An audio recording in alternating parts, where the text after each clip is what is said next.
ABP news देख रहे हैं आप, साथ आपके मैं हूं कुमकुम बिनवाल। आज से खबर दिन भर नए अंदाज और बिल्कुल नए कलेवर में आपके सामने लेकर एबीपी न्यूज सुबह से हाजिर है। और शुरुआत करेंगे बुलेटिन की उत्तराखंड की खबर के साथ। उत्तराखंड में ग्लेशियर फटने से तबाही में 9 दिन हो चुके हैं। 9 दिन से चमोली के तपोवन विष्णुघाट टनल में 39 मजदूरों के रेस्क्यू ऑपरेशन का काम जारी है, लेकिन अब तक जिंदगी के निशान के कोई सबूत नहीं मिले हैं। आज भी टनल से 3 शव निकाले गए हैं, जिसके बाद त्रासदी में अब मरने वालों की संख्या बढ़कर 54 हो गई है। केवल तपोवन टनल से ही अब तक 8 शव निकाले जा चुके हैं। 9वां दिन है। चमोली के तपोवन विष्णुघाट टनल से 39 मजदूरों को निकालने का रेस्क्यू ऑपरेशन अभी भी जारी है, लेकिन अब तक जिंदगी का कोई निशान नहीं मिला है। उत्तराखंड त्रासदी के बाद से ही ऑपरेशन टनल लगातार जारी है और आज की अगर बात करें तो आज सुबह में ऑपरेशन टनल के तहत जो यहाँ पर तपोवन का प्रोजेक्ट है एनटीपीसी का तपोवन में, वहाँ से एक डेड बॉडी आज सुबह 6:55 पर और मिली है। यानी कि टनल से जो लगातार शव हैं वो यहाँ पर निकल रहे हैं। इसके अलावा अगर हम कुल संख्या की बात करें तो कुल संख्या 53 हो चुकी है। 53 लोगों के जो शव हैं वो अभी तक मिल चुके हैं और 53 लोगों के अलावा लगभग 150 से ज़्यादा जो लोग हैं वो अभी लापता हैं और उन्हीं को ढूंढने के लिए सर्च और रेस्क्यू ऑपरेशन लगातार उत्तराखंड में चलाया जा रहा है। कैमरामैन दीपक चौधरी के साथ रक्षित सिंह, एबीपी न्यूज़, तपोवन। रक्षित ने जब ये रिपोर्ट भेजी थी तो 53 थी संख्या, लेकिन अब मरने वालों की संख्या 54 हो गई है। उत्तराखंड के डीजीपी अशोक कुमार और एनडीआरएफ की डिप्टी कमांडेंट आदित्य प्रताप सिंह ने तपोवन में रेस्क्यू ऑपरेशन का अपडेट दिया। उन्होंने क्या कहा और रेस्क्यू ऑपरेशन में क्या वाकई आगे भी जिंदगी के निशान नहीं मिलने की उम्मीद है, जानिए। तपोवन टनल से आज 3 बॉडीज और मिले हैं, तो कुल वहाँ से 8 हो गई। और रैनी से अभी तक कल शाम तक 7 रिकवर हुई थी, आज कोई नई रिकवरी नहीं है। इस प्रकार इस पूरी आपदा में जो डेड बॉडीज रिकवर्ड हैं अभी तक की, वो 53 हो गई और उनमें से शिनाख्त यानी आइडेंटिफाइड जो है जिनकी पहचान हुई वो 27 हुई हैं। और अभी हम जो तपोवन वाला डैम था एनटीपीसी का, उसके डाउन स्ट्रीम में हम उसका पानी को डाइवर्ट किया तो उसको सुखा रहे हैं, जिससे हम वहाँ पे भी ये एक्सकेवेशन डिगिंग ऑपरेशन कर सकें। तो ये हमारा संभवतः कल शुरू हो पाएगा। अभी पानी को डाइवर्ट कर दिया गया है। जिस तरह से जितना मलबा है, जितना % हमने कवर किया है, उस हिसाब से कम 3-4 दिन और लगेगा। अभी तक यहाँ से कुल मिलाकर 8 डेड बॉडीज मिल चुकी हैं, जिसमें कल रात के बाद से 2 डेड बॉडी रिट्रीव हुई हैं। एक 12:30 बजे और एक सुबह 6:55 पे एक डेड बॉडी रिट्रीव हुई है। टोटल कुल जो फिगर है वो 8 की हो चुकी है। काम अभी भी जारी है, लगातार 24/7 वो काम जारी है और हम पूरी कोशिश कर रहे हैं कि जल्दी से जल्दी और कुछ कामयाबी हासिल कर सकें। दिक्कतें देखिए, एक कन्फाइंड स्पेस में काम करना, मलबे में काम करना हमेशा से एक चुनौतीपूर्ण कार्य होता है। तो लेकिन उसके लिए हमें ट्रेनिंग दी जाती है, उसके लिए इक्विपमेंट हैं और जो मोराल है वो जवानों का, जो रेस्क्यूअर्स का, वो पूरी तरह से हाई है। देखिए, एनटीपीसी के तपोवन टनल में जिंदगी की तलाश में दिन रात रेस्क्यू ऑपरेशन चल रहा है, लेकिन मृतकों की संख्या अब बढ़ने लगी है। साथ ही ये आस धुंधली होती नजर आ रही है कि क्या जिंदगी वाकई वहां से निकल पाएगी। रेस्क्यू ऑपरेशन का पूरा अपडेट हमारी ये रिपोर्ट समझाएगी।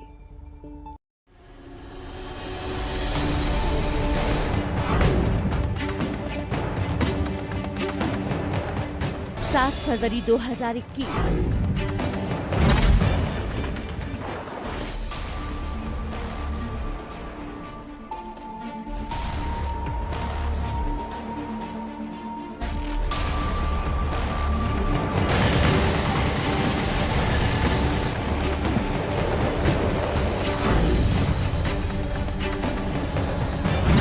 जैसे समय बीत रहा था, आशंकाएं बढ़ रही थी और आखिरकार वही हुआ। 130 मीटर के करीब टनल के अंदर खुदाई के दौरान 2 डेड बॉडीज मिली मजदूरों की। 15 फरवरी 2021 उत्तराखंड में हुई त्रासदी के 8 दिन। 8 दिनों बाद धुंधली हो गई जिंदगी की उम्मीद। 8 दिन पहले हुई त्रासदी के बाद जिंदगी की तलाश में रेस्क्यू ऑपरेशन शुरू किया गया था। एक एक कर आगे बढ़ते कदम जिंदगी की दुआ कर रहे हैं। लेकिन ये दुआएं प्रकृति के आगे नाकाफी साबित हो रही हैं। जिंदगी की तलाश में चल रहे इस रेस्क्यू ऑपरेशन के दौरान टीम ने रविवार को 13 और शव बरामद किए। इन 13 शवों में 6 शव एनटीपीसी की तपोवन टनल से हैं। 6 शव रैणी गांव और 1 रुद्रप्रयाग जिले में नदी किनारे बरामद हुए। ग्राउंड में काम करते हुए जो 180 मीटर के बाद जहां से डाइवर्ट होता है टनल, तो उससे पहले ही हमें ये डेड बॉडी रिकवर करने में सफलता मिली है। और बाकी 5 जगह पे हमारी टीम लगातार भागों में काम कर रही है, जो कि एक टनल हो गया, एक रेनी जहां से 5 बॉडी रिकवर की हमने। कल भी एक एम्पुटेड पैर का पोर्शन मिला था और वहाँ पे थोड़ा सा जगह और बच रहा है, जिसको हमने सर्च अभी इंटेंसिव सर्च कर रहे हैं। मृतकों के इस बढ़ते आंकड़ों ने हौसलों को तो कम किया है, लेकिन अब भी हौसला पूरी तरह टूटा नहीं है। यहाँ बचाव कार्य में लगे जवान अब भी जिंदगी की तलाश में दिन रात जुटे हुए हैं। एक तरफ जहाँ तपोवन टनल के अंदर जाने की कोशिशें हो रही हैं, वहीं रैणी गाँव में ITBP के जवान लापता हुए लोगों को ढूंढ रहे हैं। इस रेस्क्यू ऑपरेशन के लिए स्निफर डॉग्स की भी मदद ली जा रही है। सेना के ये जवान सिर्फ बचाव के लिए ही काम नहीं कर रहे, बल्कि स्थानीय लोगों की मदद भी कर रहे हैं। यहाँ आपदा ने रास्तों को भी बर्बाद कर दिया है। ऐसे में स्थानीय लोगों को परेशानी से बचाने के लिए एक अस्थायी पुल का निर्माण किया गया है। ये पुल ऋषिगंगा नदी के ऊपर बनाया गया है। खास बात है कि गांव वाले की सुरक्षा के लिए यहाँ जवान मौजूद हैं और जवानों की मौजूदगी में ही ये पुल पार किया जा सकता है। हमने फुट बनाया हुआ है यहाँ पे। फिलहाल जब तक हमारा बेली ब्रिज जो एक परमानेंट ब्रिज बनने वाला है, तब तक हम इसका इस्तेमाल करके इस पार से उस पार भेज सकते हैं लोगों को। सारे गांव वाले उस पार, जैसे आपको पता होगा कि 13 गांव हैं लगभग, तो वो गांव वाले हैं, वो सारे लोग इस पार से उस पार इसके माध्यम से आ जा रहे हैं। हालांकि चमोली में बदल रहा मौसम का मिजाज इस रेस्क्यू ऑपरेशन के लिए परेशानी की वजह बन सकता है।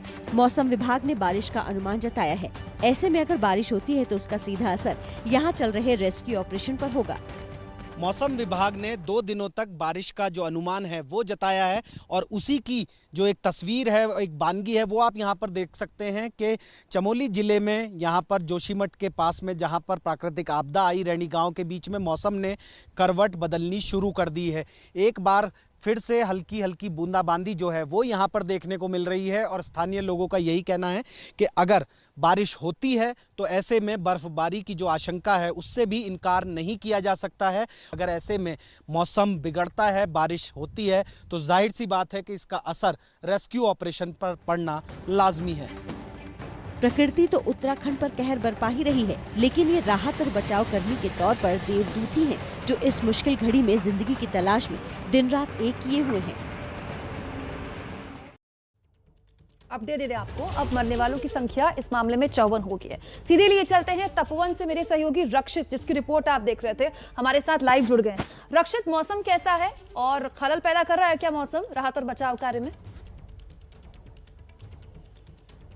बिल्कुल, देखिए कुमकुम, मौसम विभाग ने जो है वो चेतावनी दी थी 2 दिन की, उसको अब एक्सटेंड भी कर दिया है कि अगले 3-4 दिनों तक जो है बारिश का माहौल हो सकता है। लेकिन हल्की फुल्की बारिश की जो बात है वही सामने आई है और मौसम इस वक्त आप लाइव तस्वीरों में यहाँ से देख सकते हैं कि मौसम आपको बादल जो हैं वो बादल आपको नज़र आएंगे और साथ ही साथ जो बर्फबारी है ऊपर की तरफ पहाड़ों पर वो भी नज़र आएगी। तो एक बार फिर से आज दोपहर से जो बादल हैं वो यहाँ पर बनने शुरू हो गए हैं और जाहिर सी बात है कि अगर इसी तरीके का पूरा मौसम का हाल रहता है, बारिश पड़ती है, तो स्थानीय लोगों का यही कहना है कि बर्फबारी भी हो सकती है और ऐसे में अगर मौसम बिगड़ता है तो जाहिर सी बात है कि उसका असर राहत और बचाव कार्यों पर पड़ सकता है। रक्षित, आपकी रिपोर्ट में हमने देखा था कि 54 संख्या अब मरने वालों की हो गई है। आप बता रहे हैं कि बर्फबारी के आसार भी वहां पर दिखाई दे रहे हैं और जिंदगी पटरी पर आए, कम से कम उसके लिए एक अस्थायी पुल भी बना दिया गया है।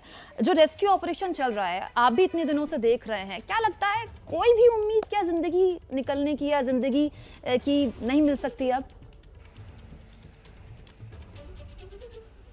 कुमकुम, देखिए यहाँ पर चाहे एनडीआरएफ हो, एसडीआरएफ हो, आर्मी हो या फिर मार्कोज हो, एयरफोर्स के कमांडोज हों, सभी इसी उम्मीद में यहाँ के स्थानीय लोग भी थे कि शायद 2 दिन, 3 दिन, 4 दिन जिंदगियाँ जो है वहाँ से जो फंसी हुई हैं 34 से ज़्यादा वो लोग जीवित आए, लेकिन अब संभावनाएं जो हैं वो बिल्कुल क्षीण हो गई हैं।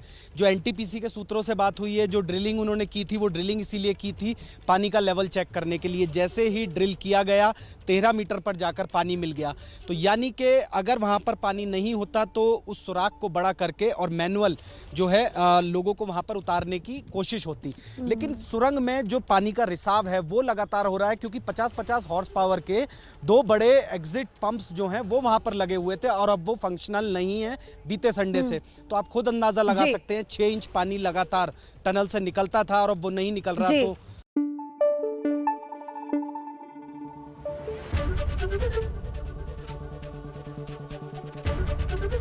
एबीपी न्यूज आपको रखे आगे।